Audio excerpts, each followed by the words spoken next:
Hello from lovely Belek, Turkey and the Travel Convention. As we come to the end of our second day here, I just wanted to take an opportunity to talk to you a little bit about one of the sessions from today called What Drives Changes in Tourism Flows. I had the privilege of presenting to that session earlier, and it was chaired by our very own Mark Tanzer. What we heard was that the change of tourism flows in recent years has been driven very much so by the developing economies of the world, namely what's been called the BRIC economies. That's Brazil, India, Russia, and China. Those tourists, as they begin to travel more and more, will begin to change the patterns of how UK holidaymakers have their holidays, and that message came out quite clearly. We heard from Andy Cooper today of Thomas Cook, who spoke about how tourism flows are often impacted by tour operators' decisions to locate within a market. Those decisions are usually quite complex in how they're made, but often depend on things like the infrastructure available in those destinations and also the product available.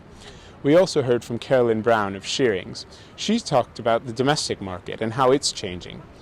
She spoke about how staycations, the buzzword of recent years, are a slight false economy because often the choice to holiday in the UK is usually made with the choice to have a foreign holiday, and to separate the two is a bit difficult to do. Lastly, we heard from Rodney Herricks, who was representing Tourism Australia.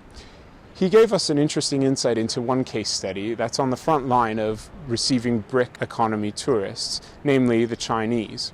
He spoke about how the product there is developing to cater to the Chinese, but one specific challenge that arose was how to get Chinese tourists away from city centres to rural centres to spread the benefits of tourism right across the whole of the country. The key message to come out of today really was that tourism flows over the last 10 years have changed significantly, and they'll continue to do so as these developing nations continue to get wealthier and continue to put tourists into the global marketplace. So Brits will have to get used to sharing their sun lounges, not only with Germans anymore, but also with Russians and Chinese and Indians and Brazilians too. Thank you.